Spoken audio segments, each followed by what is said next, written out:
Assalamualaikum everyone. Hope so you all will be fine. Our today's topic is about isomerism. Let's start now. First one है constitutional isomerism. Isomerism सबसे पहले आपको पता होना चाहिए कि आइसो मीन होता है सेम। ऐसे कंपाउंड्स कह लें जिनमें जिनका मोलिकुलर फार्मूला सेम हो बट स्ट्रक्चरल फार्मूला डिफरेंट हो, उनको हम कहते हैं कि ये एक दूसरे के आइसोमर्स हैं। इस फिनोमिना को हम कह देते हैं कि ये आइसोमेरिज्म है। तो कॉन्स्टिट्यूशनल आइसोमेरिज्म क्या है? Constitution refers to the number, kind and connectivity of the atoms in a molecule. Like कितने नंबर हैं और क्या काइंड है जो एटम साथ अटैच हैं और किस पॉइंट से जो हैं वो अटैच हैं, उनकी अटैचमेंट की जो है लोकेशन क्या, लाइक कोई कार्बन के साथ कनेक्ट है डायरेक्टली जो है एटम, कोई डायरेक्टली कनेक्ट नहीं है। तो ये सारी मतलब मोलिकुलर फार्मूला उनका सेम होगा, तो ये सारी चीज़ें जो होंगी उनमें देखी जाएंगी। नंबर, काइंड्स, कनेक्टिविटी जो उनके स्ट्रक्चरल फार्मूला को डिफरेंट करेगी। कॉन्स्टिट्यूशनल आइसोमर्स हैव इनके जो आयुपेक नेम्स होते हैं वो डिफरेंट होते हैं। लाइक दो आइसोमर्स हो गए हैं हमारे पास, तो उनका मोलिकुलर फार्मूला तो सेम होगा ऑब्वियसली। तो जब स्ट्रक्चरल फार्मूला डिफरेंट होगा, उस स्ट्रक्चरल फार्मूले के डिफरेंट होने की वजह से उनका आयुपेक नेम भी बदल जाएगा। ठीक है। अब आप कहेंगे कि आइसोमेरिज्म में तो हर किसी का आयुपेक नेम बदल ही जाएगा ऑब्वियसली जब स्ट्रक्चरल फार्मूला डिफरेंट होगा। तो ऐसा नहीं है। कुछ हमारे पास नेक्स्ट हम स्टडी करेंगे जैसे सिस ट्रांस होते हैं, उनमें आयुपेक नेम्स चेंज नहीं होते, बस लोकेशन चेंज होती है। और जो प्रीफिक्स होता है लाइक सिस लगना है या ट्रांस लगना है उसके नेम के साथ, उसमें चेंजिंग आती है। लेकिन कॉन्स्टिट्यूशनल आइसोमर्स में हमारे पास आयुपेक नेम जो हैं वो डिफरेंट होते हैं। इवन के जो फिज़िकल प्रॉपर्टीज़ होती हैं दोनों आइसोमर्स की, वो भी डिफरेंट हो जाती हैं और उनको हम सेपरेट आउट कर सकते हैं फिजिकल टेक्निक्स, डिस्टिलेशन एट्सेट्रा से। क्योंकि फिजिकल प्रॉपर्टीज़ डिफरेंट हो जाती हैं ना, लाइक बॉइलिंग पॉइंट डिफरेंट हो गया, डिस्टिलेशन की और सेपरेट आउट कर लिया। इसी तरीके से केमिकल प्रॉपर्टीज़ भी उनकी डिफरेंट होती हैं। इसमें अगर हम देखें चेन आइसोमेरिज्म आ जाता है। चेन आइसोमेरिज्म जैसे कि पेंटेन के हम पढ़ते हैं आइसोमर्स, अगर वो सिंपल चेन है तो नॉर्मल है। अगर जो है वो आइसो है, अगर कार्बन दो नेक्स्ट कार्बन के साथ कनेक्ट है, अगर वो एक कार्बन चारों तरफ से कार्बन के साथ कनेक्ट है तो वो न्यू बन जाता है, न्यू पेंटेन। तो ये आ जाती है चेन आइसोमेरिज्म में ये वाली चीज़ें। पोजीशन के फंक्शनल ग्रुप किस पोजीशन पे अटैच है, लाइक 2 क्लोरो है ब्यूटेन या 1 क्लोरो ब्यूटेन है, तो वो पोजीशन आ जाता है। फंक्शनल ग्रुप आइसोमेरिज्म आ जाता है। जैसे ये भी फंक्शनल ग्रुप आइसोमेरिज्म कह सकते हैं कि मॉलिक्यूलर फार्मूला सेम है बट स्ट्रक्चरल फार्मूला डिफरेंट होता है, तो उनमें फंक्शनल ग्रुप ही डिफरेंट हो जाता है। लाइक इसमें OH है और इसमें ईथर है। मेटामेरिज्म जो होता है उसमें कि अनईक्वल डिस्ट्रीब्यूशन होती है, जो कार्बन है उनकी अनईक्वल डिस्ट्रीब्यूशन होती है। बेसिकली ईथर या कीटोन्स में, तो जैसे ईथर में यहाँ पे तो O के दोनों तरफ एक एक कार्बन ही है, लेकिन अगर इस तरफ 2 कार्बन होती, इस तरफ 1 कार्बन होती, तो इसी तरीके से कीटोन के केस में तो ऐसे फिर वो मॉलिक्यूल जिनका कंपाउंड्स जिनका मॉलिक्यूलर फार्मूला सेम आ जाता है और जो डिस्ट्रीब्यूशन होती है कार्बन की दोनों साइड पे स्ट्रक्चरल फार्मूले में, वो डिफरेंट हो जाती है, वो मेटामेरिज्म में आ जाते हैं। Tautomerism is a special kind of functional group. ये भी जो है फंक्शनल आइसोमेरिज्म की स्पेशल टाइप है, जैसे कि हम ज्विटर आयन फॉर्मेशन जो है मोस्टली देख लें तो वो टाटोमेरिज्म में ही आती है। यहाँ पे अब दो जो मैंने आपको बताया दिखाए हैं, ethanol and di methyl ether, इनका मोलिकुलर फार्मूला सेम है बट स्ट्रक्चरल फार्मूला डिफरेंट है, फंक्शनल ग्रुप डिफरेंट है, सब कुछ इनका डिफरेंट हो जाएगा। लाइक इनकी फिजिकल प्रॉपर्टीज़, इनका आयुपेक नेम, इनकी केमिकल प्रॉपर्टीज़, सब कुछ डिफरेंट हो गया। नेक्स्ट हमने जो होता है स्टीरियो आइसोमेरिज्म होता है। स्टीरियो सेम कनेक्टिविटी मतलब कॉन्स्टिट्यूशन बट डिफरेंट जो है वो स्पेटियल अरेंजमेंट, यानी कनेक्टिविटी उनकी सेम ही होती है लेकिन स्पेस में जो एटम्स हैं, जो ग्रुप्स हैं, उनकी अरेंजमेंट डिफरेंट होती है स्टीरियो आइसोमेरिज्म में। Stereo isomerism differ only in the way atoms are oriented in the space. वही बात है कि इनकी जो इनमें जो डिफरेंस आता है, दोनों आइसोमर्स आपस में जो डिफरेंस उनमें होता है वो सिर्फ उनकी जो ग्रुप्स हैं, जो एटम्स हैं, उनकी स्पेस में ओरिएंटेशन के बेस पे होता है। Stereo isomers have identical IUPAC names, वही बात हो गई कि कॉन्स्टिट्यूशन में आईयूपीएक नेम डिफरेंट थे, इसमें आइडेंटिकल होते हैं, प्रीफिक्स होता है, सिस ट्रांस ये चेंज होता है। They differ only in three dimensional arrangement and always have same functional group, functional group same ही रहता है। लाइक अगर हम सिस ट्रांस की बात करें तो उनमें फंक्शनल ग्रुप डबल बॉन्ड जो है अल्कीन, वो फंक्शनल ग्रुप के तौर पे एक्ट करता है, तो फंक्शनल ग्रुप चेंज नहीं होता। वही बार बार बात करें, अरेंजमेंट चेंज होती है। इसकी टू टाइप्स होती हैं, कन्फिगरेशनल isomerism and conformational isomerism.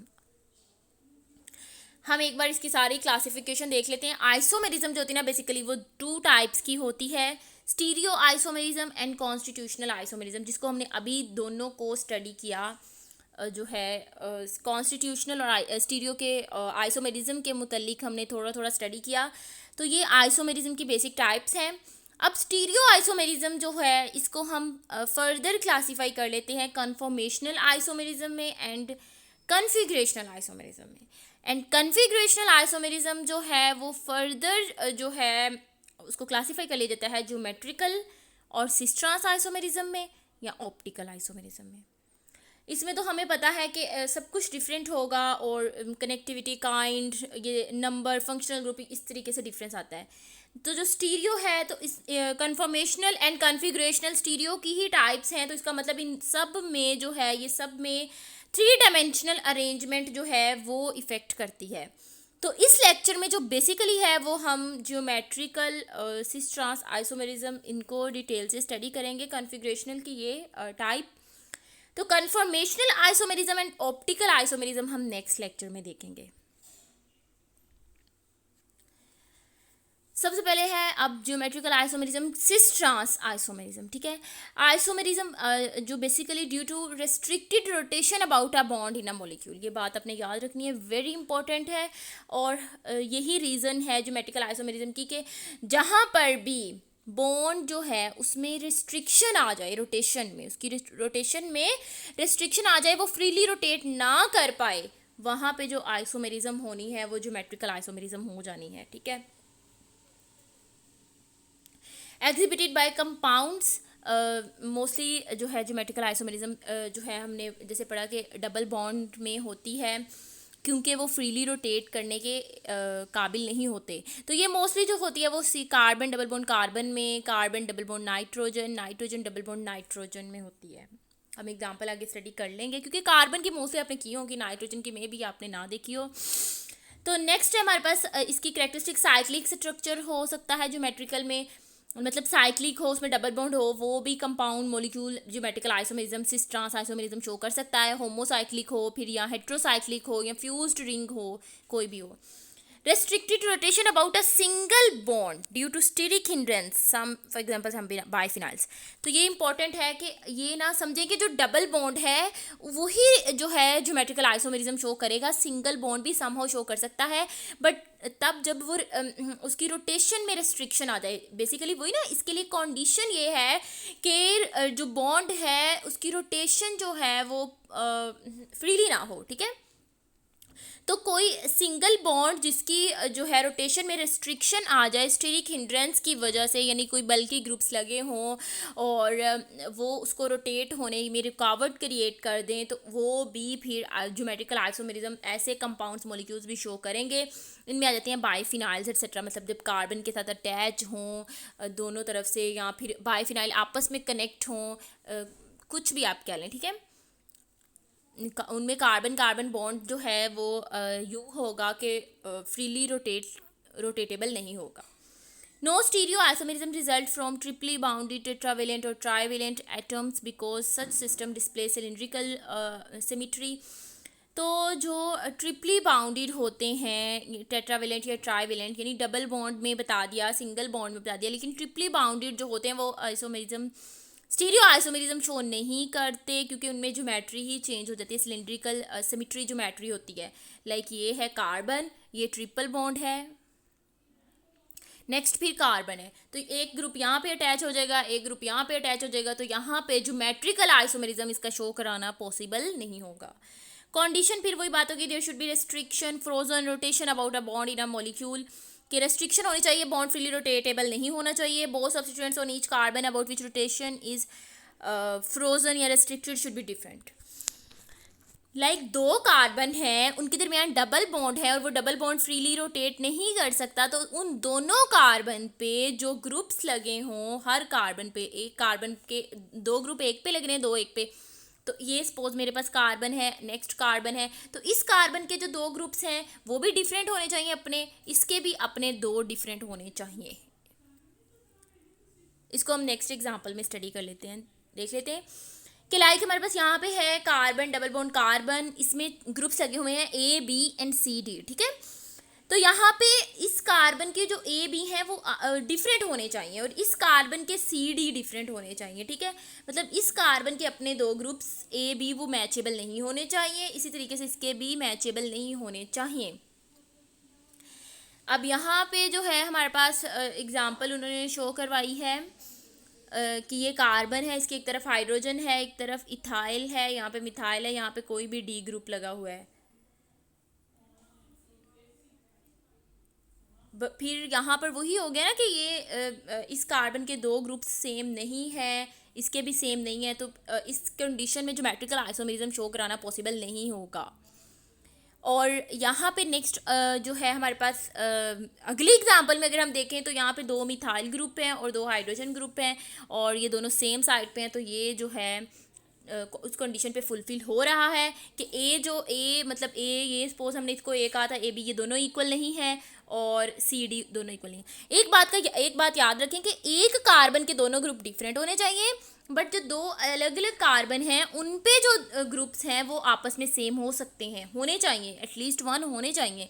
Like यहाँ पे मिथाइल है ना, तो इन दोनों कार्बन पे भी मिथाइल मिथाइल है, तो ये ग्रुप सेम होना चाहिए, बट एक कार्बन के अगर हम देखें तो ये हाइड्रोजन और मिथाइल ये डिफरेंट ही होना चाहिए। अब यहाँ पे एग्जांपल दी हुई है, इस कार्बन के एक तरफ हाइड्रोजन है, दूसरी तरफ भी हाइड्रोजन है और इसके एक तरफ फिनाइल, इसके भी हाइड्रोजन है, इसके भी एक हाइड्रोजन है, इस पे दूसरा ग्रुप फिनाइल है, इस पे कार्बोक्सिलिक एसिड है, तो ये भी आइसोमर्स शो करेगा। अब यहाँ पे डिफरेंट एग्जांपल दी गई हैं, ये मिथाइल हाइड्रोजन ये ट्रांस हो जाएगा, यहाँ पे मिथाइल की और हाइड्रोजन की एग्जांपल दी हुई है। अब यहाँ पे ज़रूरी नहीं है कि एक और चीज़ कि वो एडजेसेंट जो हैं साइक्लिक केस में एडजेसेंट कार्बन के साथ ही अटैच हो, ये एडजेसेंट के साथ अटैच है, यहाँ पे ये जो है 1,3 के साथ इनकी अटैचमेंट है, तो उसके अकॉर्डिंग हम सिस ट्रांस उनको असाइन कर सकते हैं। फिर यहाँ पर भी 1,4 पे है, यहाँ पे 1,4 पे है, यहाँ पे फिर 1,3 पे है, मतलब ये कार्बन नाइट्रोजन वाली एग्जांपल्स आ गई। तो ये जो है इसकी कुछ एग्जांपल्स हैं जिसमें हमारे पास जो है ये शो होता है कि सिस है, यहाँ पे ट्रांस है, और यहाँ पे इम्पोर्टेंट ये है कि ज्योमेट्रिकल आइसोमर्स जो हैं वो मिरर इमेज जो है नहीं होते, तो ये वो डायोस्टीरियोमर्स होते हैं। डायोस्टीरियोमर्स क्या हैं? वो स्टीरियो आइसोमर्स जो मिरर इमेज ना हो एक दूसरे का, वो डायोस्टीरियोमर्स हैं। अच्छा, यहाँ पे आपने इस बात से कंफ्यूज नहीं होना कि मैंने कहा है कि एक कार्बन पे डिफरेंट ग्रुप होने चाहिए, ठीक है, तो वो ठीक है, यहाँ पे इस कार्बन पे भी डिफरेंट ग्रुप हैं, यहाँ पे इस केस में इस कार्बन पे भी डिफरेंट ग्रुप हैं, तो डिफरेंट ग्रुप हैं तो आइसोमर्स जो है सिस ट्रांस वो हम असाइन कर दें। मतलब यहाँ पे हर भी आप जो भी एग्जांपल्स यहाँ पे कोड की गई हैं, हर एग्जांपल में जो कार्बन है उन दो कार्बन जिनके साथ सब्स्टिट्यूएंट अटैच हैं उसके अपने सब्स्टिट्यूएंट जो हैं वो डिफरेंट ही हैं। यहाँ पे क्लोरोइथाइल है, यहाँ पे मिथाइल हाइड्रोजन है, OH हाइड्रोजन है, मतलब हर कार्बन के डिफरेंट है। बट यहाँ पे मैंने आपको दूसरी बात भी बताई है कि जो दो कार्बन हैं उनके आपस में जो है एक जो ग्रुप है एटलीस्ट वो सेम होना चाहिए। तो अगर वो आपस में उनका एक ग्रुप सेम नहीं होता, दोनों हो जाएं तो ठीक है, वो भी ठीक है, बट एक तो एटलीस्ट होना चाहिए ना। जैसे यहाँ पे मिथाइल और हाइड्रोजन दोनों सेम है, बट इस केस में भी मिथाइल और हाइड्रोजन सेम है, दोनों दोनों कार्बन पे मिथाइल मिथाइल भी है, हाइड्रोजन हाइड्रोजन भी है, इस केस में एक ग्रुप सेम है और ऐसे। बट इसी स्लाइड पे कुछ एग्जांपल्स हैं जिनमें दोनों कार्बन्स में कोई ग्रुप भी सेम नहीं है, तो इस बात से अपने कंफ्यूज नहीं होना। इसके लिए जब इस तरीके से कुछ रेस्ट्रिक्शंस आ जाती हैं उसके लिए फिर एक नई कॉन्फ़िगरेशन जो है वो की गई, वो हम नेक्स्ट स्टडी करते हैं कि इन कंपाउंड्स के लिए क्या किया जाता है, उनको कैसे जो है असाइन किया जाता है। फर्स्ट उससे पहले हम नोमेनक्लेचर देख लेते हैं ज्योमेट्रिकल आइसोमर्स का। सिस ट्रांस नोमेनक्लेचर हो सकता है, सिन एंटी हो सकता है और ईजी होता है।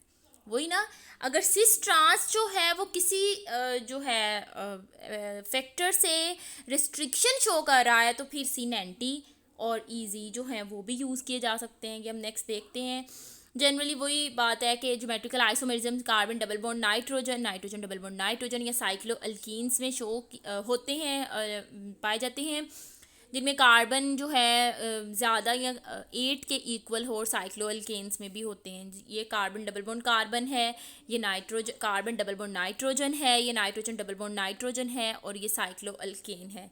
इसी तरीके से साइक्लो अल्कीन में भी जो है ज्योमेट्रिकल आइसोमर्स वो भी साइक्लो अल्कीन भी शो करते हैं। ठीक है, अब हम सबसे पहले देख लेते हैं कि सी डबल बॉन्ड सी से ज्योमेट्रिकल आइसोमेरिज्म जो होती है, तो ये बार बार जो पढ़ते आ रहे हैं वही है कि configurational isomers can be isolated in pure form and exist as individual stable compounds, मतलब उसको आइसोलेट भी किया जा सकता है, और वो exist individual stable compound isolate होने के बाद इंडिविजुअल कंपाउंड में एग्जिस्ट कर सकती है कि फॉर्म में। जैसे सिस ट्रांस नोमेनक्लेचर अगर हम देख लें सी डबल बॉन्ड सी के केस में ही, तो ये अल्कीन, साइक्लो अल्केन और साइक्लो अल्कीन में होता है, और sp2 हाइब्रिडाइजेशन में सारे एटम्स जो हैं प्लेन में होते हैं और उनकी पोजीशन फिक्स होती है। तो sp2 हाइब्रिडाइजेशन में सिस ट्रांस जो है नोमेनक्लेचर वो यूज़ होता है। कंडीशन इस ट्रांस के लिए वही है, रेस्ट्रिक्टेड बॉन्ड हो, चाहे सिंगल बॉन्ड भी हो, लेकिन रेस्ट्रिक्टेड हो, जैसे इस केस में दिखाया है कि ये वाला जो है ये रेस्ट्रिक्टेड बॉन्ड है कार्बन डबल बॉन्ड कार्बन, और each restricted atom must contain 2 different groups individually. तो जो भी रेस्ट्रिक्टेड एटम है, यहाँ पे 2 ही एटम है ना, कार्बन और कार्बन, ये दोनों रेस्ट्रिक्टेड एटम है, तो इनके जो है ना दोनों ग्रुप्स डिफरेंट होने चाहिए। Both restricted atom must have one same group, important condition, लेकिन उनका आपस में एक ग्रुप सेम ज़रूर होना चाहिए। जैसे यहाँ पे है हमारे पास दोनों का एक ग्रुप सेम है, ए और दूसरा ग्रुप है बी, और यहाँ पे बी के साथ सी भी लिखा है, मतलब दूसरा ग्रुप सी भी हो जाए कोई फ़र्क नहीं पड़ता, बट एक ग्रुप दोनों का सेम होना चाहिए ज़रूरी, और आपस में दोनों के जो ग्रुप दो अटैच हैं वो डिफरेंट ही होने चाहिए। ठीक है, तो ये हमारे पास सिस है, और ये सेम साइड पे हैं, डिफरेंट साइड पे हो गए जो है रेस्ट्रिक्टेड, ये बॉन्ड है और इसकी डिफरेंट साइड पे हो गए, तो ये हमारे पास ट्रांस है। नेक्स्ट है मैलिक एसिड, इसमें भी देख लें, ये हमारे पास जो है रेस्ट्रिक्टेड बॉन्ड है, और जो ग्रुप्स लगे हुए हैं वो सेम साइड पे लगे हुए हैं, इस साइड पे दोनों हाइड्रोजन है, तो ये मैलिक है, और यहाँ पे ये रेस्ट्रिक्टेड बॉन्ड है, और यहाँ पे ऑपोजिट साइड पे है, इस साइड पे ग्रुप है ये, और यहाँ पे हाइड्रोजन है, और इसके इस साइड पे हाइड्रोजन है और यहाँ पे ग्रुप लगा है, तो यहाँ पे वो जो है सेम साइड पे नहीं है, तो वो ट्रांसफॉर्म हो गई। ठीक है, अब इसके अलावा जो होती है ना कि जो रेस्ट्रिक्टेड बॉन्ड हैं उनकी सेम साइड पे हैं या डिफरेंट साइड पे, उसकी बेस पे सिस ट्रांस हम असाइन करते हैं। इसके अलावा हम देख लेते हैं वेज जो है ड्रॉ करके कि वेज जो है वो यूज़ करते हैं ड्रॉ करने के लिए, और डॉटेड लाइन यूज़ करते हैं ड्रॉ करने के लिए। वेज जो है वो यूज़ होती है आउट ऑफ द प्लेन, जो है सॉलिड वेज जो है वो हमारे पास शो करवाते हैं अबव द प्लेन, जो है कंपाउंड अटैच, उसको एटम जो है ग्रुप जो है वो अबव द प्लेन अटैच है। ठीक है, उसको रिप्रेजेंट करने के लिए वेज होती है, और डॉटेड लाइन ड्रॉ करते हैं बिलो द प्लेन जो है ग्रुप अगर अटैच है। तो यहाँ पे इसके अलावा जो है हम अगर ये देखें कि अगर हमारे पास कोई कंपाउंड है उसमें दोनों ग्रुप्स जो हैं अबव द प्लेन है वो सिस है, अगर एक अबव दी प्लेन है एक बिलो दी प्लेन है वो ट्रांस हो जाएगा, फिर अगर दोनों अबव दी प्लेन है तो वो सिस है, एक अबव दी प्लेन होगा एक बिलो दी प्लेन होगा वो ट्रांस है, और आगे नेमिंग जो है वो फिर एज सच। यहाँ पर भी अगर देख लिया जाए तो यहाँ पे ये जो है रेस्ट्रिक्टेड जो है बॉन्ड है, और यहाँ पे ये ग्रुप सेम साइड पे हैं, और हाइड्रोजन जो है सेम साइड पे, तो ये सिस साइक्लोडिकीन है। यहाँ पर अगर देख लें तो ये रेस्ट्रिक्टेड बॉन्ड है, इसके एक हाइड्रोजन इधर है और दूसरा हाइड्रोजन इधर है, तो यहाँ पर भी ये डिफरेंट साइड्स पे हैं, तो ये ट्रांस है। इसके अलावा अगर यहाँ पर भी देख लें तो ये ग्रुप सेम साइड पे हैं, बरोमीन बरोमीन और मिथाल मिथाल, ये सिस है, यहाँ पर डिफरेंट साइड पे है, तो ये ट्रांस है। तो ये कुछ एग्जांपल्स हैं समझने के लिए, समझाने के लिए। नेक्स्ट है geometrical isomerism of alicyclic compounds. Alicyclic compounds में क्या मतलब, यही जो है होते हैं साइक्लिक कंपाउंड्स होते हैं, इनमें no rotation about the ring, मतलब वो साइक्लिक फॉर्म में आ जाते हैं, तो ऑब्वियसली फिर बॉन्ड जो है उसमें उसकी रोटेशन में रेस्ट्रिक्शन हो जाएगी, और यही तो कंडीशन है ज्योमेट्रिकल आइसोमेरिज्म के लिए। Suitably di-substituted alkanes where two substituents are located on different carbon, two geometrical isomers cis trans are possible in each case. अगर हमारे पास साइकिल बना है, साइक्लिक कंपाउंड है, 3 मेंबर्ड है, 4 मेंबर है, उसके उस साइकिल में जो कार्बन है, दोनों कार्बन पे एटलीस्ट दो कार्बन पे क्या होना चाहिए, कोई सब्सिट्यूएंट्स लगे हों, जैसे इसमें इस दो पे लगे हैं, इस दो पे सब्सिट्यूएंट्स लगे हों, और तो देन उस केस में ज्योमेट्रिकल आइसोमर्स बन सकते हैं. और when two substituents are located on same face और सेम साइड, वही बात है, अगर सेम पे होंगे तो सिस है, अगर डिफरेंट पे होंगे तो ट्रांस है. ठीक है, अब हम एग्जांपल देख लेते हैं कि ये है हमारे पास, इसमें सेम पे हैं तो ये सिस है, ये डिफरेंट ट्रांस शो करेगा, ये सेम सिस शो करेगा, ये ट्रांस शो करेगा. अब बात ये पहले भी हो गई है कि ज़रूरी नहीं है कि साइकिल फॉर्म में जो सब्स्टिट्यूएंट्स अटैच है वो एडजेसेंट कार्बन पे ही हों. ठीक है, वो 1,3 पे भी हो सकते हैं, 1 एडजेसेंट पे भी हो सकते हैं, 1,4 पे भी हो सकते हैं, सॉरी हाँ 1,4 पे भी हो सकते हैं. तो ये सेम है तो ये सिस होगी, और साथ 1,3 डाईमिथाइल साइक्लोप्रोपेन जो नाम है वो हमारे पास एज सच ही होगा. सॉरी, यहाँ पे नेम जो है साइक्लोपेंटेन आना है. ठीक है, तो फिर ये हमारे पास जो है ये ट्रांस होगी, ये हमारे पास सिस है, इसकी ये ट्रांसफॉर्म होगी, और ये भी हमारे पास जो है हाइड्रोजन डिफरेंट साइड पे आ गए तो ये ट्रांस होगी. तो ये एलिसाइक्लिक कंपाउंड है जिनमें ज्योमेट्रिकल आइसोमर्स होती है. अब अगर ऐसा हो, वैसे कि हम फाइंड करना चाह रहे हैं कोई भी कंपाउंड में कितने इसके पॉसिबल आइसोमर्स बन सकते हैं, स्पेशली पोलीन्स में. पोलीन्स मतलब जिनमें जो डबल बॉन्ड है वो 2 से ज़्यादा हों, तो वो पोलीन्स हैं. A compound with multiple double bonds and ends of polyene are different. अब इसमें ना केस होने हैं, मतलब जो है आप कह लें कि कैटेगरीज होनी है कि सबसे पहले हमारे पास है कंपाउंड जिसमें मल्टीपल डबल बॉन्ड्स हों, यानी एक से ज़्यादा हों, और उनके एंड जो है वो डिफरेंट हो. जो पोलीन है उसका एंड डिफरेंट हो, लाइक यहाँ पे वो CH फिनाइल है, यहाँ पे CHCl है, डिफरेंट एंड्स है ना, डिफरेंट एंड्स हों तो उस केस में उस कंपाउंड में हम नंबर ऑफ ज्योमेट्रिकल आइसोमर्स जो फाइंड करेंगे उसके लिए फार्मूला होगा 2 की पावर n, वेयर n क्या है, n है नंबर ऑफ डबल बॉन्ड्स. ठीक है, अब हमारे पास है कि 4, इस केस में डबल बॉन्ड है 1 2 3 4, 2 की पावर 4 हो जाएगी. तो इस केस में हम कहेंगे कि इस कंपाउंड के 16 जो हैं वो आइसोमर्स बन सकते हैं. ठीक है, अब दूसरी कैटेगरी की तरफ आ जाएं. दूसरी हमारे पास ये है कि अगर जो है पोलीन के एंड्स वो सेम हों, ठीक है, तब क्या होगा, तब हमारे पास 2 कंडीशन हम कैटेगराइज कर देंगे कि डबल बॉन्ड इवन है या ओड है. ठीक है, अगर एंड सेम है और number of double bonds even है तो हमारे पास क्या फार्मूला होगा, 2 की पावर n-1 प्लस 2 की पावर n/2-1. ये आपने फार्मूला याद कर लेना है.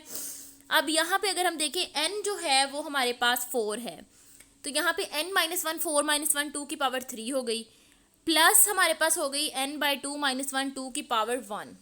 ठीक है, मतलब 4/2-1 किया तो 1 आ गया, और ये 8 आ गया, प्लस 2 तो ये 10 हो गया. इस केस में हमारे पास जो ज्योमेट्रिकल आइसोमर्स बन सकते हैं वो 10 बनेंगे. और अगर number of double bond even odd है तो उस केस में फार्मूला होगा 2 की पावर n-1. ये सेम पहला फैक्टर, दूसरा भी इसका वैसा ही है, 2 की पावर n-1, बट साथ में होल्स जो है वो मल्टीप्लाइड बाय 2 भी है. तो इस केस में भी हमारे पास डबल बॉन्ड देखिए तो 3 हैं, तो यहाँ पे n-1 के 3-1 के तो 2 आ गया, 2 की पावर 2, और यहाँ पे 2 की पावर 1 और 6, मतलब इस केस में 6 पॉसिबल जो है वो ज्योमेट्रिकल आइसोमर्स बन सकते हैं. आगे कन्फिग्रेशन कैसे डिटरमिन कर सकते हैं कि आया ये सिस है या ट्रांस है, तो नो जनरल मेथड नहीं है, बट नंबर ऑफ मेथड्स जो हैं वो यूज़ कर लिए जाते हैं depending on the nature of compound. यानी कंपाउंड की नेचर कैसी है उस पर डिपेंड करते हुए कोई भी फिर मेथड जो है, जितने भी मेथड्स जो हैं जनरल हैं या नंबर ऑफ मेथड्स जो भी हैं वो यूज़ कर लिए जाते हैं. फिजिकल मेथड्स में देखें तो melting point and intensity of absorption of cis trans isomers are lower than trans cis isomer, sorry. तो मेल्टिंग पॉइंट और इंटेंसिटी ऑफ एब्जॉर्प्शन देखें तो वो सिस आइसोमर की जो है वो कम है, ट्रांस की ज़्यादा है. फिजिकल मतलब देख रहे हैं मेथड्स.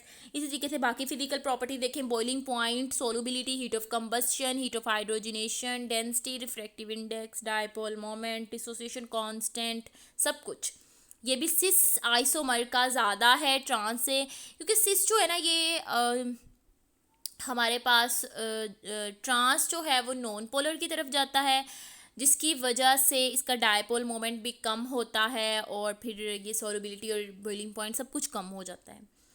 एक्सरे एनालिसिस और स्पेक्ट्रोस्कोपी भी टेक्निक्स भी यूज़ की जाती हैं कॉन्फ़िगरेशन को डिटरमिन करने के लिए कि ये सिस है या ट्रांस है। अब जो मेथड हैं उसमें सबसे पहले है कि method of conversion into the compound of non configuration.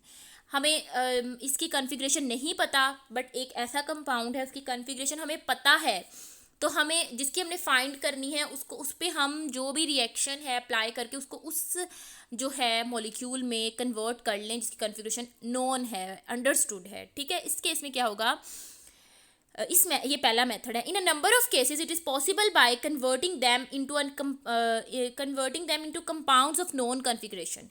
शुरू पे उन्होंने कह दिया है in a number of cases, इसका मतलब है कि हर जो है कंपाउंड उसके लिए ये सूटेबल मेथड नहीं है, बट बहुत ज़्यादा केसेस में हम ऐसा कर सकते हैं कि जिसकी कॉन्फ़िगरेशन हम फाइंड करना चाह रहे हैं उसको उस रिएक्शन करवा के नॉन कॉन्फ़िगरेशन जिसकी कॉन्फ़िगरेशन अंडरस्टूड है उसमें कन्वर्ट कर लिया जाए, जैसे ट्राइक्लोरो क्रोटोनिक एसिड है। ठीक है, इसको हम इसकी हाइड्रोलिसिस करवा के उसको फ्यूमेरिक एसिड में कन्वर्ट कर दें। अब फ्यूमेरिक एसिड की कॉन्फ़िगरेशन हमें पता है वो ट्रांस होता है, तो फिर जब इसकी हाइड्रोलिसिस करवा के फ्यूमेरिक एसिड बन गया तो हमने कहा कि ये फ्यूमेरिक एसिड ट्रांस आइसोमर बना है, तो इसका मतलब ऑब्वियस है कि जिसकी कॉन्फ़िगरेशन हम फाइंड करना चाह रहे हैं वो भी मस्ट बी ट्रांस होगा, it must be trans. And other इस चीज़ का मतलब ये है कि अगर फिर हमारे पास इसकी कॉन्फ़िगरेशन करवा के सिस आ जाता है अगर, तो फिर हमारे पास जो कॉन्फ़िगरेशन जिसकी हम फाइंड करना चाह रहे हैं वो सिस होगा, और अगर ट्रांस आ जाती है प्रोडक्ट तो जिसकी कॉन्फ़िगरेशन हम फाइंड आउट करना चाह रहे हैं वो ट्रांस होगा। नेक्स्ट मेथड आ जाता है मेथड ऑफ साइक्लाइजेशन। इसमें क्या कहते हैं कि वो सिस आइसोमर अंडरगो साइक्लाइजेशन मोर रेडिली देन ट्रांस। ठीक है, सिस जो है वो साइक्लाइजेशन करता है। मैलिक एसिड जो है अगर हम देखें तो वो सिस है, ये फॉर्म साइक्लिक एनहाइड्राइड बना देता है व्हेन हीट, जब इसको किया जाए, जबकि फ्यूमेरिक एसिड जो है वो फ्यूमेरिक एनहाइड्राइड नहीं बनाता। वही ना कि ये सिस है और फ्यूमेरिक एसिड ट्रांस है, तो हमने पहले ही पढ़ लिया कि सिस जो है वो साइक्लाइजेशन जो है अंडरगो करते हैं, और maleic acid is a cis isomer and fumaric acid is a trans. However लेकिन ऐसा होता है कि स्ट्रॉन्ग हीट करने पे फ्यूमेरिक एसिड भी जो है एनहाइड्राइड बना देते हैं, और लेकिन फ्यूमेरिक एनहाइड्राइड नहीं बनाता, वो भी मैलिक एनहाइड्राइड ही बनाता है, और उसकी हाइड्रोलिसिस करवा के हमें मैलिक एसिड जो है वो मिल जाता है। ये फ्यूमेरिक एसिड है, इसकी हाइड्रोलिसिस करवाएंगे तो ये रेडिकल्स बन गए, उसके बाद फिर से यहाँ पे डबल बॉन्ड फॉर्मेशन होगी मैलिक एनहाइड्राइड, इसकी हाइड्रोलिसिस करवाई तो मैलिक एसिड। लिमिटेशंस आ गई सिस ट्रांस की, जो हमने फर्स्ट सेकंड स्लाइड में पढ़ा था कि इसकी लिमिटेशन के बाद फिर नेक्स्ट कोई कन्फिग्रेशन होगी। तो सिस ट्रांस आइसोमर्स में दोनों एटम जो होते हैं वो सेम जो होने चाहिए, उनमें से एक एटलीस्ट सेम होना चाहिए। जैसे यहाँ पे चारों डिफरेंट हो गए हैं, तो इस केस में हम जो है सिस ट्रांस आइसोमर्स जो हैं सिस ट्रांस आइसोमेरिज्म को इम्प्लीमेंट नहीं कर सकते। इफ़ रेस्ट्रिक्टेड एटम है ऑल डिफरेंट ग्रुप, उनके अगर डिफरेंट है then we can not tell कि सिस ट्रांस नोमेनक्लेचर जो है उसमें क्या सिस होगा या ट्रांस होगा। फिर हमारे पास आ जाती है ईदी नोमेनक्लेचर। ये प्रोपोज्ड की थी काहन इन गोल्ड एंड प्रीलोग, और इनके नेम पे तीनों के पहले पहले जो नेम्स हैं उन पे इसका नेम रख दिया गया CIP रूल्स। तो इसमें ईजी में क्या होता है, एक जी है जुसैमन और एक ई है एंटीगन। जी जो है हमें कह रहा है कि इस केस में अगर दो high priority group same side पे अटैच होते हैं, ठीक है, रेस्ट्रिक्टेड जो बॉन्ड है जो रोटेशन है उसकी सेम साइड पे अटैच होते हैं तो जी कन्फिग्रेशन है। अगर दो high priority groups opposite side पे अटैच होते हैं तो ई कन्फिग्रेशन है। अब ये प्रायोरिटी क्या है, कौन से हाई प्रायोरिटी ग्रुप्स होंगे और ये प्रायोरिटी असाइन कैसे करते हैं ये हम देखते हैं। बस इधर आपको ये पता होना चाहिए कि सेम साइड पे होंगे तो जी है, डिफरेंट साइड पे होंगे तो ई है। ठीक है, ये प्रायोरिटी वैसे है असाइन की हुई, इसमें ये दिखाया है कि ये सेम साइड पे हैं, इनकी प्रायोरिटी ज़्यादा है, और ये डिफरेंट साइड पे हैं तो ये ई है ये जी है। अब प्रायोरिटी है क्या, असाइन कैसे करते हैं वो हम देखते हैं। इसके लिए रूल्स हैं, उन्होंने CIP रूल्स ही बनाए हैं। रूल नंबर 1 ये है कि atom directly attach to the restricted atom with higher atomic number has high priority. वही कि हमने ना देखना है कि जो रिस्ट्रिक्टेड है बॉन्ड यानी कार्बन, उसके डायरेक्टली उसके साथ जो अटैच है ना एटम, उसको हमने देखना है, ठीक है। अब इसके डायरेक्टली इसके साथ ब्रोमीन अटैच है, इसके साथ डायरेक्टली अमाइन पूरा नहीं अटैच, नाइट्रोजन अटैच है। उस बेस पे हमें देखना है कि किसका एटॉमिक नंबर ज़्यादा है, ब्रोमीन का ज़्यादा है या नाइट्रोजन का ज़्यादा है। तो ऑब्वियसली ब्रोमीन का ज़्यादा है, तो इसकी प्रायोरिटी ज़्यादा हो गई, ठीक है। नेक्स्ट केस में हम दूसरे ग्रुप्स में भी देख लेते हैं, इधर भी कार्बन है, इधर भी कार्बन है, और फिर हम कार्बन के साथ नेक्स्ट जो है उस ग्रुप को देखेंगे कि इधर कार्बन के साथ हाइड्रोजन है, और इधर हमारे पास कार्बन के साथ फिर हाइड्रोजन है, फिर इधर कार्बन के साथ कार्बन है, तो इधर कार्बन के साथ क्या है, हाइड्रोजन ही है। तो इसकी प्रायोरिटी ज़्यादा हो जाएगी, इसकी कम हो जाएगी। तो वही ना, ज़्यादा प्रायोरिटी वाले ऑपोजिट साइड पे हैं, तो ये ई कन्फिग्रेशन हो गई। अब इसमें भी अगर हम देखें फ्लोरीन, क्लोरीन, ब्रोमीन, आयोडीन, तो क्लोरीन का एटॉमिक नंबर ज़्यादा है फ्लोरीन से, और यहाँ पे ब्रोमीन और आयोडीन में से आयोडीन का ज़्यादा, सेम साइड पे हो गए, तो जी कन्फिग्रेशन है। रूल 2 ये है कि अगर डायरेक्टली अटैच एटम सेम हो जाएं, डिफरेंट हो ही ना, तो फिर हम जो उनके साथ नेक्स्ट एटम अटैच है उसको देख लेते हैं। जैसे यहाँ पे ये रेस्ट्रिक्टेड बॉन्ड है, इधर ये भी कार्बन के साथ ही अटैच है, ठीक है, और यहाँ पे ये भी कार्बन के साथ ही अटैच है। अब हमने प्रायोरिटी कैसे साइन करेंगे, इसके कार्बन के नेक्स्ट देखेंगे हाइड्रोजन अटैच है, इसके भी नेक्स्ट हाइड्रोजन अटैच है, इसके नेक्स्ट फिर अगला देख लेंगे फिर हाइड्रोजन अटैच है, फिर मतलब ये जो ग्रीन शो किया यहाँ तक ये दोनों सेम हो गए। अब नेक्स्ट ये डिफरेंट हो गया, इसके साथ CH3 अटैच हो गया और इसके साथ फिर हाइड्रोजन अटैच है, तो ऑब्वियसली इसकी प्रायोरिटी ज़्यादा होगी क्योंकि इसके साथ कार्बन अटैच है, ठीक है, और इसकी कम होगी, तो ये हाई प्रायोरिटी हो गया। इसी तरीके से इसमें देखिए, इसके साथ भी ऑक्सीजन अटैच है, इसके साथ भी ऑक्सीजन अटैच है, तो ये सेम हो गए, कट गए। और यहाँ पे ऑक्सीजन के नेक्स्ट अगर देखें तो यहाँ पे हाइड्रोजन है और यहाँ पे कार्बन है, तो हाइड्रोजन की लो होगी, कार्बन की ज़्यादा होगी, तो ये हाई प्रायोरिटी वाले डिफरेंट साइड पे आ गए, तो ये ई है। इसी तरीके से यहाँ पे भी आप लोग देखिएगा खुद करके सेम जो है वो कट जाएंगे, फिर डिफरेंट जो आएगा उसकी बेस पे प्रायोरिटी ऑर्डर असाइन करके देखेंगे, तो हाई प्रायोरिटी वाली सेम साइड पे आ रहे हैं, तो ये जी कन्फिग्रेशन है। रूल 3 ये है कि अगर मल्टीपल बॉन्ड्स अटैच हों, यानी अगर जो ग्रुप अटैच हैं उनके साथ डबल बॉन्ड लगा हो, तो हमने उनको सिग्मा हाइपोथेटिकल सिग्मा बॉन्ड ही लेना है, ठीक है, और फिर प्रायोरिटी ऑर्डर असाइन करना है। ये क्या बात हुई कि हाइपोथेटिकल सिग्मा बॉन्ड, इसको देखते हैं कि सपोज जैसे ये कार्बन है, इसके साथ यहाँ पे कार्बन अटैच है, ठीक है। अब इस कार्बन के साथ डबल बॉन्ड है, तो हमने डबल बॉन्ड नहीं, हमने कहना है कि इस कार्बन के साथ 2 दफ़ा कार्बन अटैच है, ठीक है। डबल बॉन्ड का ये हमने कहना है कि एक दफ़ा कार्बन अटैच है, फिर दूसरी दफ़ा कार्बन अटैच है, और इधर भी हमने कहना है ये कार्बन है, इसके एक दफ़ा कार्बन अटैच है, दूसरी दफ़ा अटैच है, तीसरी दफ़ा, तीनों sigma bond, carbon carbon carbon attach है। ये प्रायोरिटी यहाँ तक सेम हो रही थी कि यहाँ पर भी एक कार्बन अटैच है, 2 कार्बन अटैच है, इधर भी एक कार्बन अटैच है, 2 कार्बन अटैच है। अब यहाँ पे कार्बन के साथ तीसरा हाइड्रोजन अटैच था, यहाँ पे तीसरा भी कार्बन अटैच था, तो इसकी प्रायोरिटी ज़्यादा हो गई। इसी तरीके से यहाँ पे भी कार्बन के साथ पहले ऑक्सीजन अटैच है, फिर ऑक्सीजन अटैच है, फिर हाइड्रोजन अटैच है। यहाँ पे कार्बन के साथ पहले ऑक्सीजन अटैच है, फिर ऑक्सीजन अटैच है, फिर ये वाली OH अगर हम देखें फिर से ऑक्सीजन अटैच है, तो यहाँ पे प्रायोरिटी हाई होगी, सेम साइड पे है, तो जी है। इसी तरीके से आप यहाँ पे भी देख सकते हैं। एक्चुअल में जो है हमारे पास इसी को जो है वो यहाँ पे इलेबोरेट करके दिखाया हुआ है। अगर आपको बताने से समझ ना आई हो कि यहाँ पे कार्बन था, इसको हमने ये डबल बॉन्ड था, तो हमने कहा कि ये 2 कार्बन के साथ अटैच है, कार्बन के साथ और दूसरी के साथ। यहाँ पे ट्रिपल था, तो ये 3 कार्बन के साथ अटैच है, ठीक है, और आगे फिर हाइड्रोजन आ गया। और इसी तरीके से ई में भी देख लीजिएगा कि हमने जो है ना डबल बॉन्ड को वो सिंगल बॉन्ड के तौर पे ही लेना है, ठीक है, कि ये सिंगल बॉन्ड है हमारे पास और इतनी दफ़ा वो डबल बॉन्ड है ना, तो हमने कहना है कि ये एटम 2 दफ़ा कार्बन के साथ अटैच है।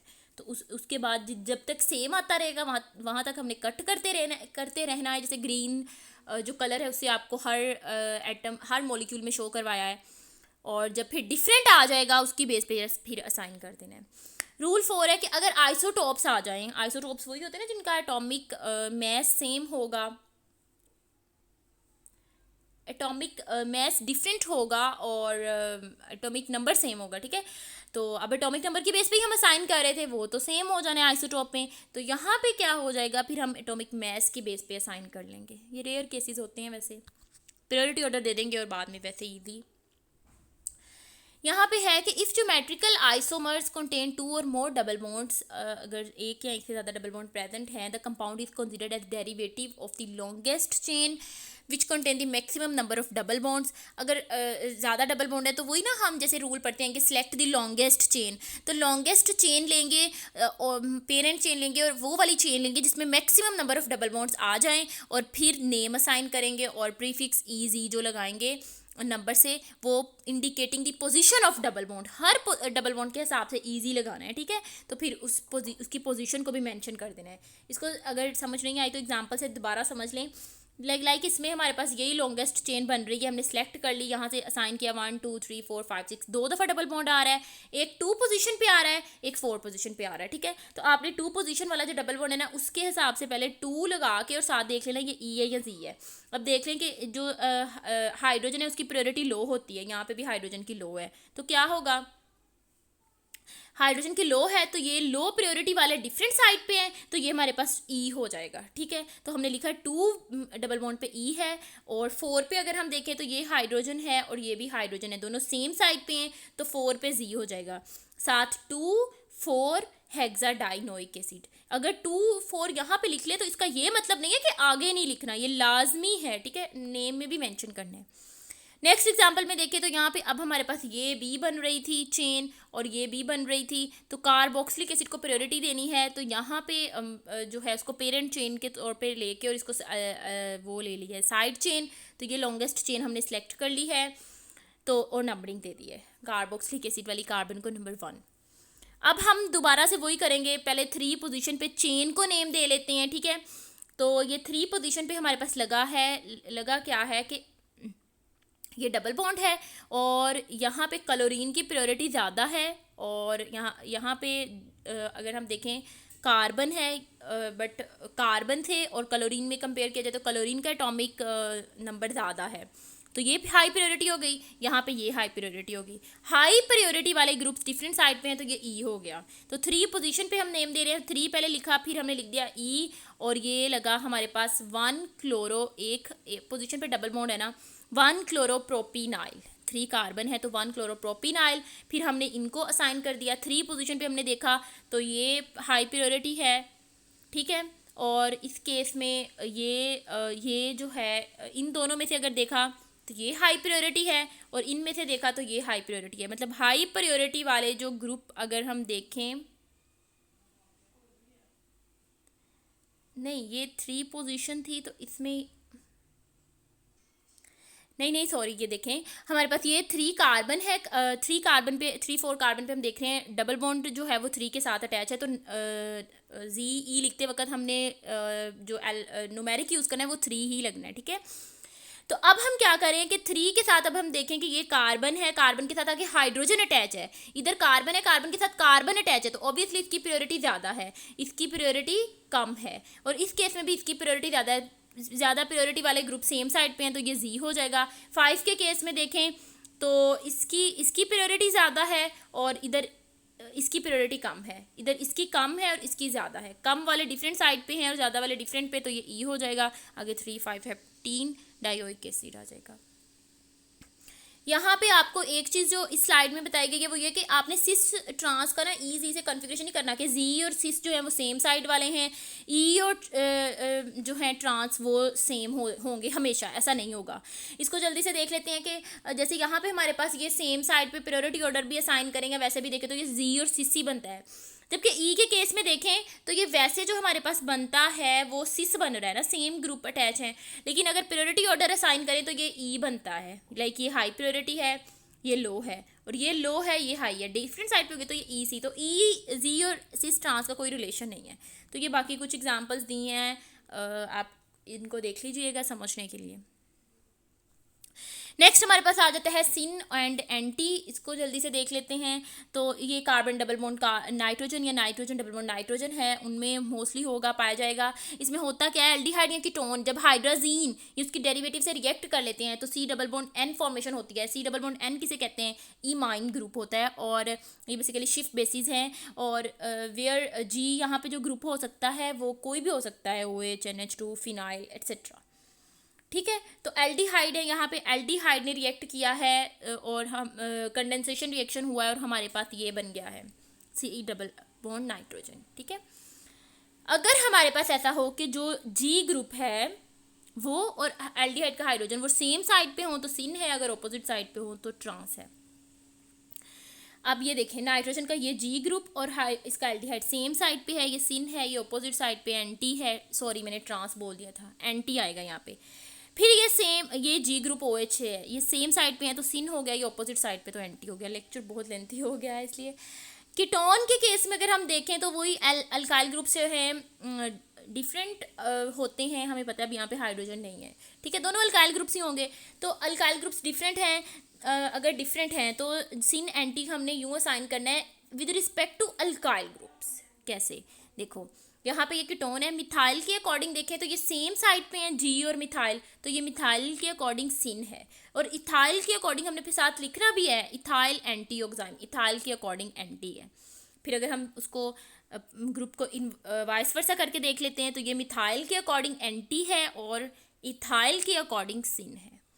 एजो कंपाउंड्स में अगर देखें तो लोन पेयर की बात करते हैं, लोन पेयर की बेसिस पे असाइन करते हैं। कैसे कि अगर लोन पेयर सेम साइड पे हैं तो सिन है, अगर डिफरेंट साइड पे हैं तो एंटी है। This is all about your lecture. Lecture को बहुत प्रिसाइज करके, ताकि कोई चीज़ रह भी ना जाए और बहुत ज़्यादा भी ना हो जाए, तो इस तरीके से आपके साथ शेयर किया गया है। होप सो आपको इसकी समझ आ गई होगी, वैसे भी इंटरेस्टिंग और इम्पॉर्टेंट भी है, ठीक है। तो अगर कुछ चीज़ या कोई क्वेरीज रह गई हो तो आप फ्रीली पूछ सकते हैं। Thank you so much. अल्लाह हाफिज़।